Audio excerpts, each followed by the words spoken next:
So I am cruising through my autumnal TBR, and each time I finish a book, I am recording my review of it, just so everything's top of my mind. I can give you good details, and as you might be able to tell, it's Halloween today while I'm recording this.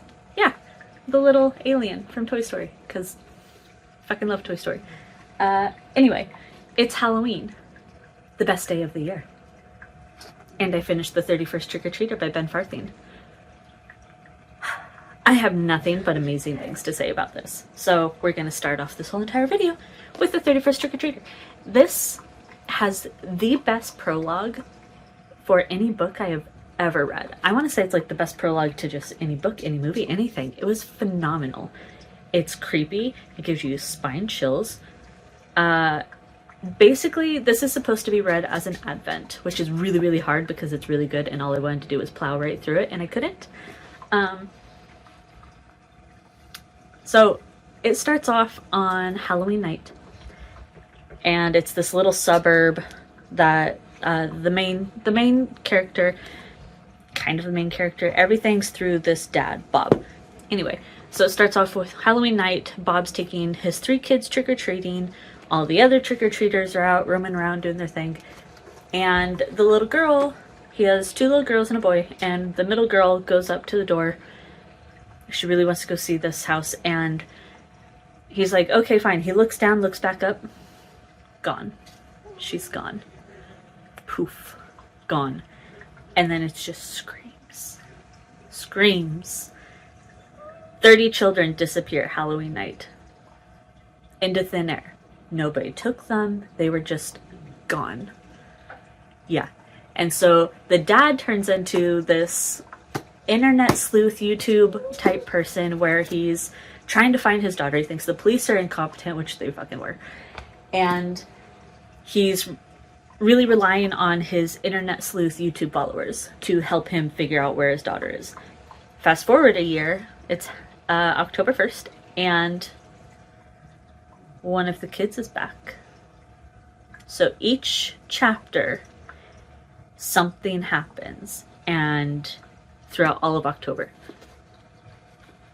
I really don't want to give too many spoilers. If you don't want spoilers, bugger off right now. If you want to know a little bit more, each day one of the kids is returning, but the circumstances from which they return varies kid by kid. And the whole entire thing is the dad being this sleuth. He ends up breaking into people's houses and he's surveilling them for his YouTube, and it's wild. There's some actually kind of insane twists and turns the further you get into the story.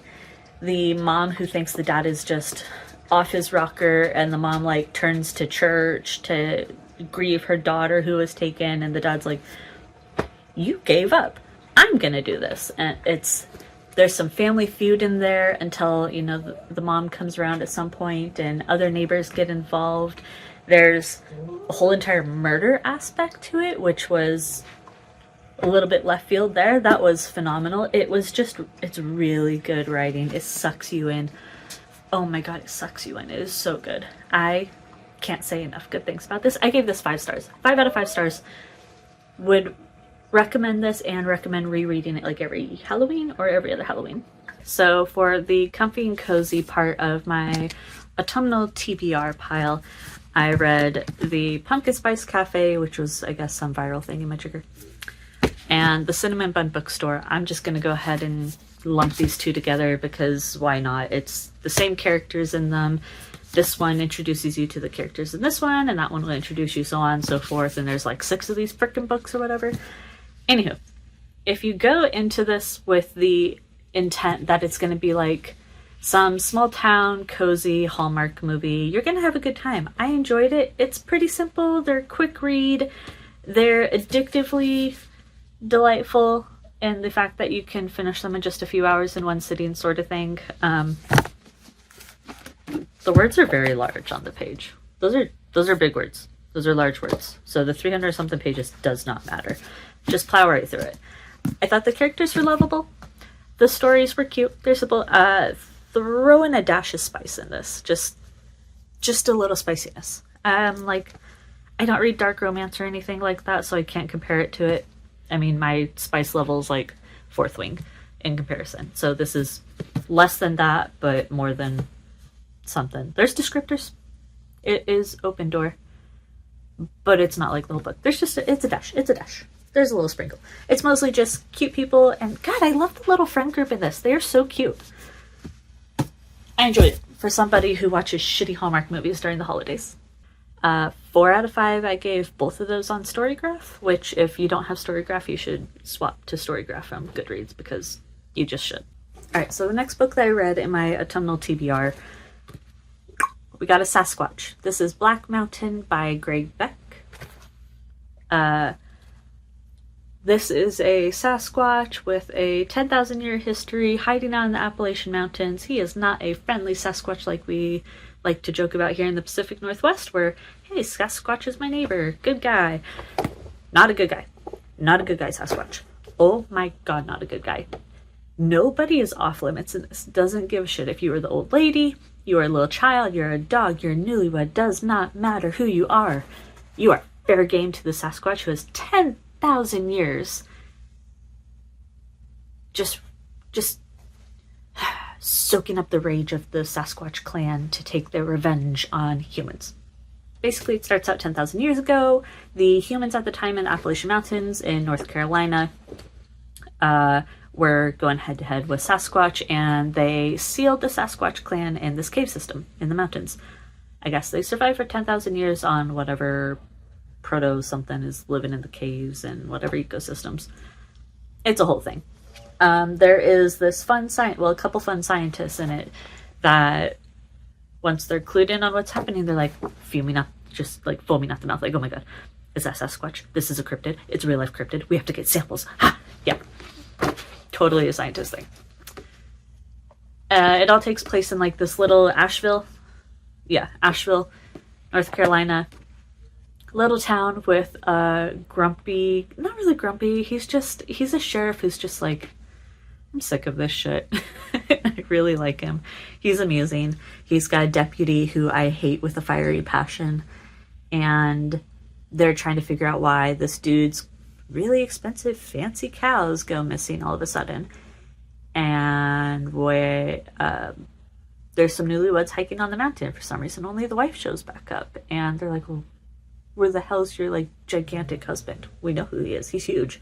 Then there's a little girl who goes missing. Other people go missing. Then they find blood and this and that, and it's just them going, I don't know.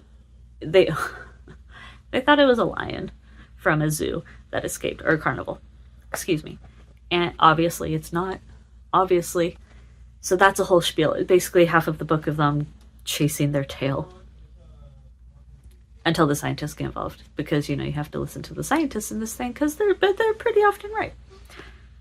So once you get the scientists involved, they're going up, they're going to meet the other Sasquatch. You got like this Native American shaman type guy who's part of it. He's pretty cool. In comes Alex Hunter. So there's a whole military subplot. Alex Hunter belongs to the super elite squad in the military. There's flashbacks, it's not really the right word. There's tie-ins to the previous books, because this is the 4th book in the series. You don't need to read the other 3 if you just want some Sasquatch action. It's fine. I didn't feel like I lost anything in the first 3, but it does make references to stuff that happened in the previous books. But it actually, it makes references to it, but it talks about it in a way that you understand what happened. So you don't feel like you lost anything, which is nice. So Alex Hunter has lost his memory. He went through some weird crazy experiment thing that happened. He's in Israel because I don't want to give too much away. It's just insane. But his family, he is from the Sasquatch town. He's from the Sasquatch town. So it's basically him coming out of these experiments and trying to make his way back home, because now he has some sixth sense where he can see what's happening halfway across the world. It's strange. It's very strange. So there's our secret government agency. There's Alex Hunter and his friend that are coming back. And then you got the Mossad, who's tracking them down. But this other group within our own agency is tracking them down. Everybody's it's like the Battle of 5 Armies, but with Sasquatch and hometown heroes and different military groups all in the Appalachian Mountains. It's definitely something. I think I gave it 3.75 on good Storygraph. It was fun. It's a really quick read. It's not a very large book. It's like exactly 300 pages basically. It's cool. The author's cool. There's a whole entire other series of his that I read and I just loved it to death. So I will do a video of that at some point because I keep forgetting about it. But it's not bad. Pick it up. See what you like. I had just finished reading The Unseen by Nia Alborn. She is my all-time favorite horror author. This is her newest book. It just came out a couple months ago, and if you have not read her books before, she is not the type of horror author that ties everything up with a nice bow at the end. Everything is going to be twisty and turny and chaotic till the very end, which is what I love about her. She's phenomenal. Anyway, so this, I don't want to give too many spoilers about this because there's a lot of twists and turns that really lead up to like what actually happens, and I want you to figure it out for yourself, just like me. It gave me multiple full body, just head to toe goosebumps, like shiver up my spine. Wonderfulness. God, I love her so much. The premise of this is there's a family living in Colorado. They live kind of on some acreage. It's 5 kids, a mom and a dad. And the mom has suffered a bunch of miscarriages. She is really struggling with it. She had to be institutionalized, and she's really just separated herself from the family. She's not very involved with the kids as much anymore. She's going through the things. And she's outside gardening, and she looks up, and there's a little boy on the edge of their property. And she just has this instinctual, I must take care of this kid. This kid belongs to me. I must give everything to this kid. She's hyper fixating on this kid and completely shutting out the rest of her family. It's definitely something. And she starts seeing things out of the corner of her eye. The kids will see things out of the corners of their eyes. And you start to think, is this a Slender Man issue? What are these ghosts? Is there phantoms? Is the mom just going crazy? Are the kids going crazy by proxy? And just, it's wonderful. There is epic twists and turns in this that I don't want to give away. It will just completely ruin everything. I will give you a spoiler, not so much a spoiler, but a warning, or I'm not sure. Give you a spoiler warning. There is some scenes with the family dogs in this. And if you're like me, I started slowing down reading because I was like, I don't know what's going to happen to the dogs, and I'm just mentally not prepared to deal with dog slaughter. The dogs live. The dogs are not harmed. Don't worry about it. They're fine. Read on through. You'll be totally fine. Speaking of Nia Alborn, it's almost winter. Well, it's going to be winter, at least in the Northern Hemisphere soon. My all-time favorite book, my all-time favorite horror book, and my favorite book by her is The Shuddering. It takes place in winter. It is the quintessential horror winter creature feature that you could want. 10 out of 10 recommend it. You should go pick it up. It's perfect for the season. The final book that I read for October was actually part of a book club, but it fit with the whole kind of autumn murder scene. It was Agatha Christie, The Murder of Roger Ackroyd. It was the first Agatha Christie book I've ever read, and it was very much it was your stereotypical whodunit, as is who Agatha Christie was. This one, I was a little hesitant because I know her reputation, and was hoping none of those things would really pop up, but they didn't really. So that was nice, but I kind of guessed, I don't know, maybe like a quarter of the way through, or I suspected who had done it, and I was right. Yay. Actually, a few of us. Actually, I think most of us were right in the book club.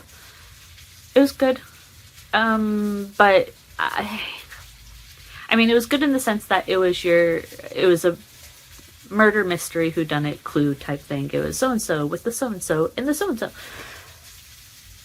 I hated all the characters. Like, there was not a single one of those characters that I enjoyed. I did not care for any of them. No. I think I gave it like a 2.5 star. It wasn't, I didn't hate it. I just was kind of like, it exists. Sorry if you love it. I know. She's who she is. So those were the 5 books that I have read for my autumnal TBR, and 3 of them, no, let's see, 1, 2, oh yeah, so 3 of them were not initially on my stack. We'll see where I get through November.